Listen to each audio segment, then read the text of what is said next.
السلام علیکم، صبح بخیر، خوش آمدید۔ دنیا بول ہے کے ساتھ میں ہوں سید فیصل کریم اور میں ہوں سعدیہ سامسن۔ امید کرتے ہیں کہ آپ کے دن کا آغاز اچھا ہوا ہوگا اور اچھا آپ کا پورا دن گزرے۔ اور اب تو اچھا گزرنا یوں بھی چاہیے کہ ہم یوم آزادی کے لیے تیاریاں کر رہے ہیں، صرف 2 ہی دن باقی رہ گئے ہیں، ہر طرف جشن کا سماں ہے، لوگ جوش و خروش سے یوم آزادی کی تیاریاں کر رہے ہیں، ہر جانب ہمیں قومی پرچم اور دیگر سامان کے سٹالز سجے ہوئے نظر آ رہے ہیں۔ جی ہاں، کراچی کا کوئی علاقہ، پاکستان کا کوئی بھی کونا، وہاں پہ بچے اپنے گھروں محلوں کو جھنڈیوں سے سجا رہے ہیں۔ مختلف شہروں میں جشن آزادی کی تیاریاں بھی جاری ہیں، اور جو ہمارے ٹائم پہ تیاریاں تھیں وہ اب بہت مختلف ہو چکی ہیں۔ ہم تو جھنڈیوں پہ اکتفا کر لیتے تھے اور وہ ڈور سے پھر اس لئی بنا کے اور پوری لڑیاں سجاتے تھے، لیکن اب یہ جو ایک خطرناک قسم کا انسٹرومنٹ ہے، اس کی بھی ہمیں آزادی ہے اور وہ بھی ہم جس کے لیے کریں گے۔ کسی سر کی ضرورت نہیں کوئی ہوتی، سر کی ضرورت بس نہیں ہے، آپ کے پاس یہ باجا ہونا چاہیے۔ لیکن اور بس ہم یہ دیکھ رہے ہیں ملک کے مختلف علاقوں میں جو لینڈ مارک سائٹس ہیں اور جو عمارتیں ہیں ان کو بھی اب سجانا شروع کر دیا گیا ہے۔ تو اس پہ آگے چل کے ہم تفصیل سے بات بھی کریں گے کہ کہاں کہاں کیسی تیاریاں ہو رہی ہیں۔ Moving on to the next story, and that is petroleum مصنوعات کی قیمتوں میں رد و بدل پھر کیا گیا ہے، کچھ بڑھا ہے اور کچھ ہوا ہے کم۔ اب کیا بڑھا ہے اور کیا کم ہوا ہے وہ بھی ہم آپ کو بتاتے ہیں۔ پیٹرول جو ہے، حکومت نے پیٹرول کی قیمت میں معمولی ایک مرتبہ پھر معمولی کمی کی ہے، تاہم ڈیزل ایک مرتبہ پھر مزید مہنگا ہو گیا ہے۔ ایبسلیوٹلی۔ تو جناب، پیٹرول کی قیمت 1 روپے 70 پیسے کمی کے بعد 325 روپے 92 پیسے فی لیٹر ہو گئی ہے۔ اس کے علاوہ ڈیزل 1 روپے 39 پیسے مہنگا ہوا ہے اور اب اس کی 382 روپے 25 پیسے فی لیٹر کی قیمت ہو گئی ہے۔ تو ڈیزل پر لیوی میں بھی 2 روپے فی لیٹر اضافہ ہوا۔ اب دیکھنا یہ ہے کہ جب پیٹرول اور مٹی کے تیل پر لیوی کو برقرار رکھا گیا ہے اور روزانہ کی بنیادوں پر پیٹرولیم مصنوعات کی قیمتوں میں تبدیلی کی جا رہی ہے، جس پر عوام تو آبویسلی پریشان ہے ہی، لیکن ٹرانسپورٹرز اور تاجر بھی خفا ہیں، تو ان کی ہڑتال اب کس طرف چلی جائے گی؟ بعد میں بیچ میں بات چیت کا بھی ایک سلسلہ رہا اور کسی نہج پہ بات پہنچی ہے، لیکن اس اتفاق کے بعد ہم دیکھ رہے ہیں کہ کل رات پھر ڈیزل میں اضافہ ہو گیا، جس کی کمی کا مطالبہ کیا جا رہا تھا۔ پروگرام میں آگے چل کر اس پر بات کریں گے کہ اب یہ جو سٹرائکس ہو رہی ہیں اور مختلف جو شعبے ہیں، سیکٹرز ہیں، پیٹرولیم مصنوعات بیچنے والے جتنے بھی لوگ انکلوڈ ہیں، وہ اس کو کس طرح سے دیکھ رہے ہیں۔ جی ہاں، کچھ بات کر لیتے ہیں موسم کا۔ تو بیشتر علاقے ملک کے مانسون میں وہاں پہ سلسلہ برقرار ہے، شدت میں لیکن کمی ضرور آئی ہے۔ بالائی علاقوں میں بھی بارش کا جو سلسلہ جاری تو ہے لیکن اتنی شدت سے نہیں۔ سندھ میں خاص طور پہ کراچی میں بادل جو ہے وہ لوگوں کو صرف ترسا رہے ہیں، بادل صرف آ رہے ہیں اور کچھ کر نہیں رہے ہیں۔ پنجاب میں لیکن یکسر مختلف بادل کا رویہ ہے، کھل کر وہاں برسے ہیں۔ راولپنڈی میں وقفے وقفے سے بارش کا سلسلہ جاری ہے اور واساگیری میں نکاسی آپ کے لیے ہائی الرٹ ہیں۔ بالکل، موسم کی مجموعی صورتحال پر ہم آگے چل کر ضرور ہی ایکسپرٹ سے بات کریں گے اور جانیں گے کہ آنے والے دنوں میں کیا ایکسپیکٹ ہے، خاص کر کے یوم آزادی سے پہلے کیا موسم کی صورتحال بننے جا رہی ہے۔ آج ایک فنومینن ہے اور یونیک فنومینن کچھ یہ ہے کہ آج دنیا بھر میں لاکھوں افراد آسمان پر ایک مکمل سورج گرہن دیکھ سکیں گے اور اس کا مشاہدہ کر سکیں گے۔ مکمل سورج گرہن گرین لینڈ میں نظر آئے گا، آئس لینڈ میں نظر آئے گا، اسپین میں نظر آئے گا، شمالی بحیرہ اوقیانوس میں ہوگا اور پھر شمالی روس میں بھی لوگ اسے دیکھ سکیں گے، جہاں چاند مکمل طور پر سورج کو ڈھانپ لے گا اور چند لمحوں کے لیے اندھیرا بھی ہو جائے گا۔ سورج کا بیرونی حصہ یعنی نمایاں نظر آئے گا، تاہم اس سورج گرہن کو عرب ممالک میں نہیں دیکھا جا سکے گا۔ ویسے تو پاکستانی وقت کے مطابق سورج گرہن آدھی رات کو ہوگا، اس لیے پاکستانی عوام سورج گرہن کا نظارہ نہیں کر سکیں گے۔ تو یہ ہے ہمارے شو کا ابتدائیہ۔ اب چلتے ہیں اپنے شو کی ٹاپ سٹوری کی جانب، جو کہ اس وقت پورے پاکستان میں زبان زد عام و خاص بنا ہوا ہے، اور میر رضا قتل کیس۔ اب اس میں روزانہ کے بنیاد پہ اہم پیش رفت سامنے آتی جا رہی ہے اور کل تو بہت ہی دھماکیدار پریس کانفرنس بھی کی ہے وکیل کی جانب سے۔ اب گلستان جوہر گیسٹ ہاؤس کے باہر سے ملنے والی لاش کی شناخت جو ہے وہ ڈی این اے رپورٹ سے بھی ہو گئی ہے۔ سندھ فورنسک ڈی این اے لیبارٹری جامعہ کراچی کے مطابق لاش کے نمونے میر رضا کے والدین کے ڈی این اے سے میچ کر گئے ہیں۔ یہ بات ہم اس لیے کر رہے ہیں کیونکہ یہ بھی ایک چیز بنائی گئی تھی کہ ہو سکتا ہے کہ یہ اس بچے کی لاش ہو ہی رہا جس کے حوالے سے بات ہو رہی ہے. عدالت نے کیس کی تفتیشی رپورٹ 15 اگست تک جمع کرانے کا حکم بھی دے دیا. تو سعدیہ آئی گیس ہمارے ساتھ خرم گلزار موجود ہیں, لیکن جو والد ہیں وہ بھی ہمارے ساتھ موجود ہیں. میر حسین صاحب السلام علیکم. پہلے ہم آپ سے گفتگو ضرور کرنا چاہیں گے میر حسین صاحب, اور اس کڑے وقت میں ایک مرتبہ پھر آپ ہم سے گفتگو کر رہے ہیں, بہت شکریہ آپ کا. کل آپ کے وکیل جبران ناصر نے جو ایک بات کی میں اسی سے آغاز کروں گا, اور انہوں نے برملا اور زور دیتے ہوئے کہا کہ اب کوئی اس کو جو ہے وہ صرف ایک مقتول نہ لکھے بلکہ اسے شہید لکھے, کیونکہ آہستہ آہستہ ساری چیزیں انکور ہوتی جا رہی ہیں. یہ بھی انکشافات ہوئے ہیں, 12 گھنٹے تک اس معصوم کو حبس بے جا میں رکھا گیا, تیزاب پلایا گیا. کیا کچھ مزید چیزیں سامنے آئی ہیں میر حسین صاحب, اگر آپ ہمیں بتا سکیں تو؟ جبران ناصر نے جو تمام چیزیں آپ کے سامنے اوپن رکھی, جو الحمدللہ جو ہم پہلے دن سے بول رہے ہیں, جب باڈی ہم نے اس کو جناح ہسپتال سے اس کو غسل کے لیے لے گئے, ہم پہلے دن سے بتا رہے ہیں کہ اس کا مرڈر ہوا ہے. مگر پچھلی انویسٹیگیشن ٹیم نے اتنی چیزیں کی, اس کی انویسٹیگیشن کو چھپایا, ہم سے رابطہ نہیں کیا, چینل کے اوپر چیزیں چلاتے رہے, اور اس کو مطلب مینٹلی ٹارچر ہمیں دیتے رہے. مگر ان سب چیزوں کا حل ہمارے لیے تھا قبر کشائی. ہم نے قبر کشائی کرائی, اس کا ری پوسٹ مارٹم ہوا, ہم نے بھی ڈی این اے دیا کہ کچھ جگہ پہ اس طرح کی باتیں ہو رہی ہے. ہم اپنے ہمارا بچہ تھا نا جی, ہم اس کو پہچانتے تھے اس کے بالوں سے, اس کے ناخنوں سے, اس کے پاؤں کے بالوں سے, اس کے گوٹوں سے. ہمارا بچہ تھا جو چلا گیا. مگر اب بات یہ ہے اس حوالے سے کہ الحمدللہ کل ڈاکٹر اسامہ نے, جس نے پہلی بار جس کے اوپر حکومت ایک نیریٹو بنا رہی تھی, وہ کل اسامہ نے وہ بھی ختم کر دیا. ان کو بھی سلوٹ کرتا ہوں کہ دیر آئے درست آئے, مگر انہوں نے بھی سچ کو بتایا اور سچ کو سامنے رکھا کہ رضا کی جو ڈیتھ ہے وہ ڈیو ٹو مرڈر ہے. گولی لگنے سے پیچھے سے پاؤڈر بھی آ گیا, تیزاب پھینکا گیا, بچے کو انیستھیزیا یا بیہوشی کی انجیکشن لگایا گیا جو برین میں لگایا گیا. اس کو پہلے بیہوش کیا گیا, اس کے بعد اس کو مارا گیا. اور اس کے اوپر مجھے یہ نہیں سمجھ آتا ہے کہ ہماری حکومت میرے بچے کی لاش پہ کیوں کھیل رہی ہے. اگر ہم کوئی چیز اس کے لیے کوئی کام کر رہا ہے تو اس کو کیوں روک رہی ہے. اگر کوئی پولیس آفیسر کے لیے کچھ ایفرٹ کرنا چاہ رہا ہے تو اس کو کیوں روک رہی ہے. ایسی کیا وجوہات ہیں کہ جس کو روکا جا رہا ہے. کون ہے ان کے پیچھے, کون ہے اس کے پیچھے جو 11 دن تک آپ کے اتنے بڑے ذمہ دار انویسٹیگیشن آفیسر جو تھے وہ بھی چپ رہے. تو ہم پھر بھی اعتماد کیا ہے, اور اب ہم نے نئی جو انویسٹیگیشن عامر فاروقی کی سربراہی میں بنائی گئی ہے, ہم نے ایک بار پھر اعتماد کر کے ان کے ساتھ چل رہے ہیں. تو لیٹس ہوپ کہ ہمیں انصاف ملے گا, اور ملنا چاہیے. میرے بچے کے ساتھ بہت زیادہ زیادتی ہوئی ہے. بس ہمیں یہ اتنی چیز سمجھ نہیں آ رہی ہے کہ حکومت اس میں کیوں, سندھ حکومت اس میں کیوں رکاوٹ بن رہی ہے. کیوں سندھ حکومت اس کو جو ہے نا اس کی رپورٹ کو تبدیل کر رہی تھی. کیوں سندھ حکومت جو ہے ان کے خلاف جا رہی ہے, ڈاکٹروں کے جو پڑھے لکھے ڈاکٹر تھے. کیوں سندھ حکومت نے 11-12 دن تک جن پولیس والوں نے میرے بچے کے ساتھ زیادتی کی اور ہمیں مجبور کیا قبر کشائی کے لیے اور اس کو سوسائڈ میں تبدیل کرتے, کیوں ان کو ابھی تک رکھا ہوا ہے حکومت نے. یہ بہت سارے سوال جنریٹ ہوئے ہیں, اور جس بے دردی سے اس کو مارا گیا ہے اس کے اوپر حکومت کوئی بات نہیں کر رہی. سی ایم ہاؤس میں سی ایم صاحب نے ایک بار بھی تعزیت کے لیے فون تک نہیں کیا. ٹھیک ہے جی, یہ بہت سارے پوائنٹس ہیں جس پہ میں گزارش کروں گا چیف آف آرمی صاحب سے بھی برائے مہربانی اس کو لک آفٹر کریں, اس کو دیکھیں, ہمیں انصاف دلائیں, ہمارے مدد کریں. ہم پوری کوشش کر رہے ہیں اور اس وقت تک پیچھے نہیں ہٹیں گے جب تک میرے بچے کے قاتل مل نہیں جائیں گے, زندہ مردہ نہیں. ڈاکٹر آکاش کے مل سکتے ہیں, وہ حسین شہر کے صاحب باشندے. اگر آپ ہمیں یہ بھی بتا سکیں, جیسے شرٹ کے اوپر سے آپ کی اہلیہ کے ڈی این اے ملے ہیں, آپ کو پتہ ہے کہ اور کسی اور کے ڈی این ایز ان شرٹ پہ موجود ہیں, یہ ڈیٹیلز آپ کے ساتھ شیئر کی گئی ہیں؟ کیا چیز ملے؟ ڈی این اے جس طرح سے آپ کے بیٹے کی شرٹ سے ملے ہیں, آپ کی اہلیہ کے ڈی این اے ملے ہیں, اسی طرح سے کیا کسی اور شخص کے ڈی این ایز بھی وہاں سے ملے ہیں, اور کیا یہ انفارمیشن آپ کے ساتھ شیئر کی گئی ہے؟ جی مجھے کچھ بتایا جا رہا ہے کہ جی رپورٹ ہے ہمارے پاس، پسینے کے حوالے سے کہا جا رہا ہے کسی کے پسینے کے اچھا وہ بھی ملے ہیں. یہ نہیں تو ہمارا میچ ہو گیا. ٹھیک ہے میم، بیٹا تو ہمارا ہے، ہم پہلے دن سے پہچانتے ہیں اس کو. ٹھیک ہے.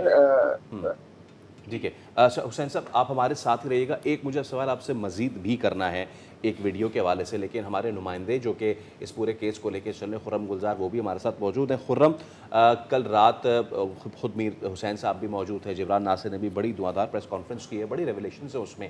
آج کی کیا کارروائی ہے؟ اب یہ کیس آگے کس طرح کا بڑھے گا، ذرا بتائیے. دیکھیں کیس کے اندر تفتیش جاری ہے عامر فاروقی کی سربراہی میں، اور کل ہم نے دیکھا کہ دن بھر جو ہے وہ ٹیمیں جو ہے خصوصی ٹیم بنائی گئی ہے. S S P Ali Raza جو سیکریٹری ہیں اس ٹیم کے، ان کی سربراہی میں ٹیم وہاں جائے وقوع پہنچی اور 3 سے 4 گھنٹے تک خود اہل خانہ مقبول جو رضا ہیں ان کے جی وہاں پہ موجود تھے، ساتھ تھے. تمام شواہد جمع کیے گئے. اس کیاری کے طرف سے ایک کیمیکل کا ذکر کیا جا رہا ہے کہ کچھ کیمیکل کی بوٹلز اور ڈرم رکھے گئے ہیں. یہ جبران ناصر اور جو رضا کے والد ہیں ان کی طرف سے بتایا گیا کہ اس پوائنٹ پہ بھی نشاندہی کی گئی ہے کہ وہاں کچھ نمک کے تیزاب جی جی موجود تھے. اس کے بارے میں ان کا کہنا یہ ہے کہ اس کے بارے میں بھی انکوائری کی جائے کہ وہ وہاں کیوں موجود ہیں. اور رضا کی جو باڈی ہے اس کے اوپر سے کہنا یہ ہے کہ نہلایا گیا ہے پورے چہرے پہ اور کپڑوں پہ. شرٹ سے بھی تیزاب کا جو نمک کا تیزاب ہے اس کے شواہد مل رہے ہیں. باڈی میں سے کچھ بلڈ کے اندر نشاور ادویات کی بھی جو ہے وہ ٹھیک فورنزک ہے. رپورٹ آ گئی ہے کہ اس میں ادویات بھی شامل ہیں. تو اسی طرح سے تفتیش جاری ہے. کل تمام زاویوں سے اینگل سے مختلف اینگل سے اس کے پوائنٹس جمع کیے گئے ہیں، شواہد جمع کیے گئے ہیں. جو کیاری پہ موجود تھا جس نے فرسٹ ٹائم یہ ڈیڈ باڈی دیکھی تھی، یاسر نامی جو جی مالی ہے وہاں کا، جی اس کا بھی کافی طویل جو ہے وہ ایک بیان لیا گیا ہے. ابھی تک اہل خانہ کا جو ہے وہ رضا کے والدین کا بیان پولیس کی جانب سے، خصوصی ٹیم کی جانب سے نہیں لیا گیا ہے. ابتدائی طور پر اس جائے وقوع کا معائنہ مکمل کیا گیا ہے. گزشتہ شام بھی ہم نے دیکھا کہ جو اس کیس کے آئیو ہیں غضنفر علی، وہ ٹھیک بھی ہے. ٹھیک ہے. وہاں گئے اچھا الگ اپنی خرم ٹیم کے یہ ساتھ بھی الگ. بتا دیجیے گا کہ ایک تو تفتیشی کمیٹی پولیس کی بنائی گئی ہے، اس کے اوپر ریزرویشن ہے اہل خانہ کی، تو کیا بتایا جا رہا ہے کہ ایک تو وہ پولیس افسر جو کہ کراچی موجود نہیں ہیں، کیا ان کو نکالا جائے گا، ان کی جگہ کسی اور کو رکھا جائے گا، ٹیم میں کوئی چینجز ہو سکتے ہیں؟ نہیں، یہ جو ٹیم میں موجود نہیں ہیں وہ عثمان صاحب ہیں، ایس پی عثمان ہیں، اور وہ پرانی ٹیم کا حصہ تھے.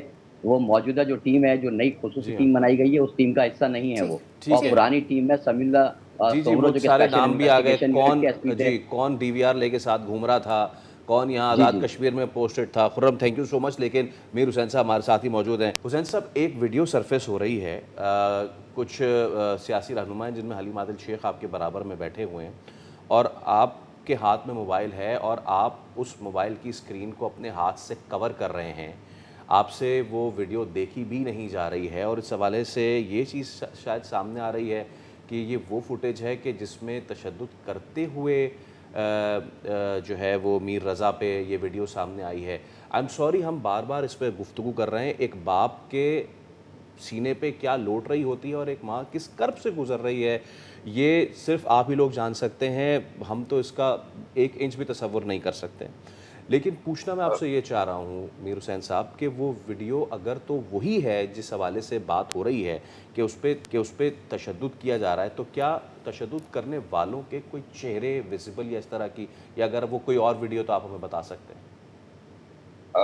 دیکھیں میڈیا سے آپ کے توسط سے گزارش کروں گا جی جی میں جب اپنے بچے کی قبر خشائی کر سکتا ہوں تو اگر اس کی ویڈیو ایسی ملے گی تو میں ان کو مطلب زندہ چھوڑے رکھوں گا. میں ان کو اپنے کسی پولیس والوں کو کسی اوتھینٹک کے پاس لے جا کے نہیں دکھاؤں گا. یہ وہ ویڈیوز ہیں جو کیسر نرسری کے جو بندے ہیں جنہوں نے پوائنٹ آؤٹ کیا تھا باڈی کو، ٹھیک ہے، اور اس کے بعد انہوں نے 15 کو کال کیا تھا کہ میں نے ایک باڈی دیکھی ہے ادھر پڑی ہے نرسری میں.